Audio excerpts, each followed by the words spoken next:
Hello friends, പുതിയൊരു വീഡിയോയിലേക്ക് എല്ലാവർക്കും സ്വാഗതം. മോരില്ലാതെ നല്ല അടിപൊളി ഒരു മോര് കറി ഇന്ന് തയ്യാറാക്കിയെടുക്കാം. തോട്ടുപുളിയാണ് ഞാൻ എടുത്തിരിക്കുന്നത്. അത് ചെറിയ കഷ്ണങ്ങളാക്കി കുറച്ച് വെള്ളവും ഉപ്പും ചേർത്ത് ഒരല്പം നേരം ഒന്ന് അടച്ചു വെച്ച് വേവിച്ചെടുക്കാം.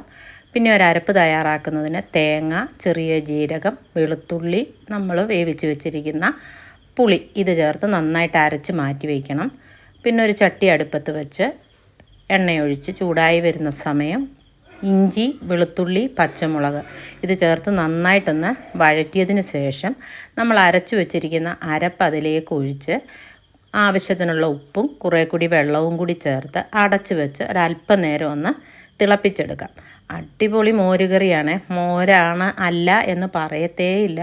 നമുക്കിപ്പം തോട്ടുപുളിയുടെയൊക്കെ സീസണാണ്. ഇങ്ങനെ ഒരു പ്രാവശ്യം നിങ്ങളൊന്ന് ഉണ്ടാക്കി നോക്കണം. അടിപൊളി ടേസ്റ്റാണ്.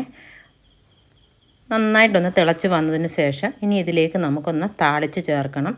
ഒരു പാൻ അടുപ്പത്ത് വെച്ച് എണ്ണയൊഴിച്ച് ചൂടായി വരുന്ന സമയം കടുക്, വറ്റൽമുളക്, കറിവേപ്പില ചേർത്ത് നന്നായിട്ടൊന്ന് മൂപ്പിച്ച് അതിലേക്ക് ഒരല്പം മഞ്ഞൾപ്പൊടിയും കുറച്ച് മുളക് പൊടിയും ഒരല്പം ഉലുവപ്പൊടിയും കൂടി ചേർത്ത് താളിച്ച് ഈ കറിയിലേക്ക് ചേർത്ത് കഴിഞ്ഞാൽ മോരില്ലാത്ത അടിപൊളി മോര് കറി തയ്യാറായി. അപ്പോൾ ഇങ്ങനെ ഉണ്ടാക്കി നോക്കിയിട്ട് ഇഷ്ടപ്പെട്ടെങ്കിൽ ലൈക്ക് ചെയ്യുക, ഷെയർ ചെയ്യുക, സബ്സ്ക്രൈബ് ചെയ്യുക. കൂട്ടത്തിൽ ബെല്ലൈക്കണും കൂടി ഒന്ന് ഇനേബിൾ ചെയ്തിട്ടേക്കുക. എങ്കിലേ ഞാനിടുന്ന പുതിയ വീഡിയോസിൻ്റെ നോട്ടിഫിക്കേഷൻസൊക്കെ നിങ്ങൾക്ക് ലഭിക്കത്തുള്ളൂ. ആരെങ്കിലും ഇങ്ങനെ ഉണ്ടാക്കിയിട്ടുണ്ടെങ്കിൽ ഒന്ന് കമൻറ്റ് ചെയ്യണം. ഞാൻ ഒരാളുടെ വീഡിയോ കണ്ടാണ് ചെയ്തത്. എന്താണെങ്കിലും അടിപൊളിയാണ്. പുതിയ വീഡിയോയുമായി കാണാം. അതുവരെയും ബൈ ബൈ.